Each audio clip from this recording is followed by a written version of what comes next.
কিছু এলাকায় বনদস্যু অপারেশনের নামে এই অভিযানে যাওয়া হতো। ভিকটিমদেরকে হাত পা চোখ বেঁধে ট্রলারে নেওয়া হতো, জঙ্গলের ভিতরে গিয়ে ব্যাপকভাবে গোলাগুলি করে একটা আবহ তৈরি করা হতো যে এখানে অনেক যুদ্ধ হয়েছে দস্যুদের সাথে, এবং ভেতর থেকে কয়েকজনের লাশ বের করে এনে বলা হতো যে এদেরকে ক্রস ফায়ারে তারা নিহত হয়েছে। মূলত আমাদের এই তদন্ত রিপোর্টের মূল কথা হচ্ছে যে আমাদের তদন্ত সংস্থা বের করেছে যে আসলে এই ভিকটিমদেরকে আগে থেকে গ্রেপ্তার করে বনের ভিতরে নিয়ে গুলি করে হত্যা করে পরবর্তীতে সাংবাদিকদের সাথে নিয়ে গিয়ে বন্দুকযুদ্ধের অভিনয় করে ভেতর থেকে লাশগুলো বের করে এনে বলতো যে এখানে তারা ক্রস ফায়ারে মারা গিয়েছে। এইভাবে ক্রস ফায়ারে মানুষ হত্যা এবং ট্রলারে করে গুমের শিকার লোকদেরকে সাগরে বা নদীতে নিয়ে গিয়ে এইভাবে নির্মমভাবে হত্যা করে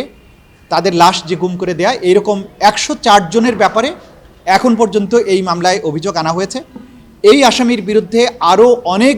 গুমপূর্বক খুন এবং তাদের লাশ পেট কেটে নদীতে সাগরে ভাসিয়ে দেওয়ার আরও বেশ কিছু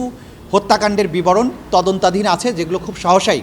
অভিযোগপত্র দাখিল হবে বলে আমরা আশা করছি। 104 জন, কারণ হচ্ছে গাজীপুরের যে সজল সহ 3 জন, সজল এবং আরও 3 জন, এখানে মোট 4 জন, আর ওইখানে বরগুনাতে 2টো চার্জে 50-এর অধিক বলা হয়েছে, অজ্ঞাতনামা 50 এবং 50, ওখানে 100, সেই হিসাবে এখানে 104 জন হয়। Japan Bangladesh joint venture company JBS holdings limited আজকে বাংলাদেশের ইতিহাসের সবচাইতে আলোচিত গুম এবং খুনের যে মামলা,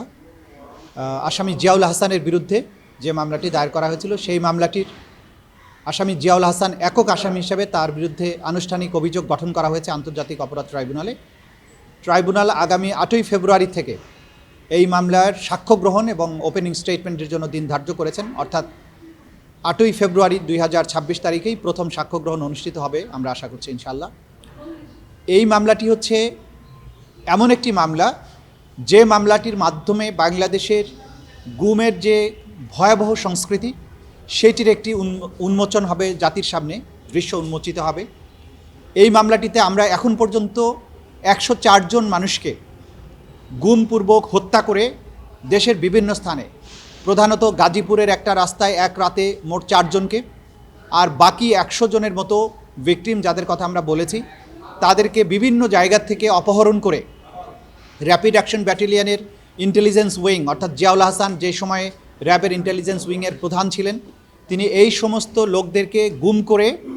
তাদেরকে বরিশালের অবস্থিত র্যাপিড অ্যাকশন ব্যাটালিয়ন 8 তাদের সহযোগিতা নিয়ে সেখান থেকে